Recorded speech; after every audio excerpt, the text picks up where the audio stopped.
Ticket finale ಓಟದಿಂದ Chaitra Kundapura out. Bigg Boss season 11ರ ಮನೆಯಲ್ಲಿ ಅಲ್ಲೋಲ ಕಲ್ಲೋಲವೇ ಸೃಷ್ಟಿಯಾಗಿದೆ. ಫಿನಾಲೆ ಮೇಲೆ ಕಣ್ಣಿಟ್ಟಿರುವ 9 ಸ್ಪರ್ಧಿಗಳು ರೊಚ್ಚಿಗೆದ್ದು ಟಾಸ್ಕ್ಗಳನ್ನು ಆಡುತ್ತಿದ್ದಾರೆ. ಈ ವಾರ ಬಿಗ್ ಬಾಸ್ ಮನೆಯಿಂದ ಒಂದು ವಿಕೆಟ್ ಬೀಳೋದು ಪಕ್ಕಾ ಆಗಿದೆ. ಎಲಿಮಿನೇಟ್ ಮಾಡುವ ಕೊನೆಯ ಹಂತದಲ್ಲಿ ಚೈತ್ರ ಅವರೇ ಟಾರ್ಗೆಟ್ ಆಗಿದ್ದಾರೆ. ಬಿಗ್ ಬಾಸ್ ಈ ವಾರದ ಸರಣಿ ಟಾಸ್ಕ್ಗಳಲ್ಲಿ ಹಾವು ಏಣಿ ಆಟ ನಡೆದಿತ್ತು.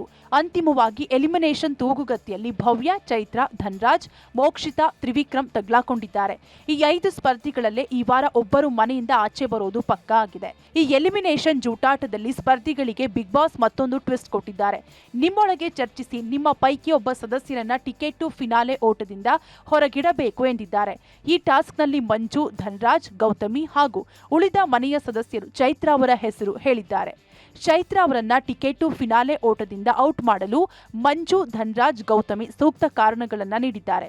ಮಂಜು ಅವರು ಚೈತ್ರಾಗೆ ವಾದ ಅಂದ್ರೆ ಚೈತ್ರ ಎಂದಿದ್ದಾರೆ. ಧನ್ರಾಜ್ ಕೂಡ ಚೈತ್ರ ಅವರಲ್ಲಿ ತಪ್ಪನ್ನ ಸರಿ ಮಾಡಿಕೊಂಡು ಮುಂದೆ ಹೋಗುವ ಗುಣ ಅವರಲ್ಲಿ ಇಲ್ಲ ಎಂದಿದ್ದಾರೆ. ಬಳಿಕ ಗೌತಮಿ ಮಾತನಾಡಿ, ಎಲ್ಲರೂ ಒಬ್ಬರ ಹೆಸರನ್ನೇ ತೆಗೆದುಕೊಳ್ಳುತ್ತಾರೆ ಅಂದ್ರೆ ಅವರ ಕಡೆಯಿಂದ ಪದೇ ಪದೇ ತಪ್ಪು ಆಗುತ್ತಾ ಇದೆ ಎಂದರ್ಥ ಎಂದು ಹೇಳಿದ್ದಾರೆ. ಬಳಿಕ ಬಿಗ್ ಬಾಸ್ ಸದಸ್ಯರ ಈ ಅಭಿಪ್ರಾಯದಿಂದ ಟಿಕೆಟ್ ಫಿನಾಲೆ ಓಟದಿಂದ ಚೈತ್ರ ಅವರು ಕ್ಯಾನ್ಸಲ್ ಆಗಿದ್ದಾರೆ. ಕ್ಯಾಪ್ಟನ್ ರಜತ್ ಅವರು ಫಿನಾಲೆ ಓಟದಿಂದ ಚೈತ್ರ ಅವರನ್ನ ಕಟ್ ಮಾಡಿ ಕ್ಯಾನ್ಸಲ್ ಅನ್ನೋ ಸೀಲ್ ಕೂಡ ಒತ್ತಿದ್ದಾರೆ. ಟಿಕೆಟ್ ಫಿನಾಲೆ ಓಟದಿಂದ ಔಟ್ ಆದ ಚೈತ್ರ ಅವರು ಮತ್ತೆ ಬಿಗ್ ಬಾಸ್ ಮನೆಯವರ ಮೇಲೆ ಗುಡುಗಿದ್ದಾರೆ.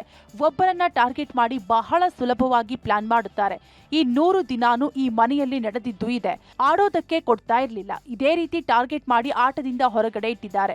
ಆಡೋಕೆ ಈಗ ಬರ್ತಿದ್ದೆ, ಆಗ್ಲೇ ಅಡ್ಡಗಾಲು ಹಾಕಿದ್ದೀರಲ್ಲ ಎಂದು ಚೈತ್ರ ಕಣ್ಣೀರು ಹಾಕಿದ್ದಾರೆ. ಟಿಕೆಟ್ ಫಿನಾಲೆಯ ಈ ಟಾಸ್ಕ್ನಲ್ಲಿ ಚೈತ್ರ ಅವರು ಡೇಂಜರ್ ಝೋನ್ ತಲುಪಿದ್ದು, ಈ ವಾರದ ವೀಕೆಂಡ್ನಲ್ಲಿ ಯಾರು ಔಟ್ ಆಗಿ ಹೊರಗಡೆ ಬರುತ್ತಾರೆ ಅನ್ನೋದು ಬಹಳ ಮುಖ್ಯವಾಗಿದೆ. Digital desk, public music.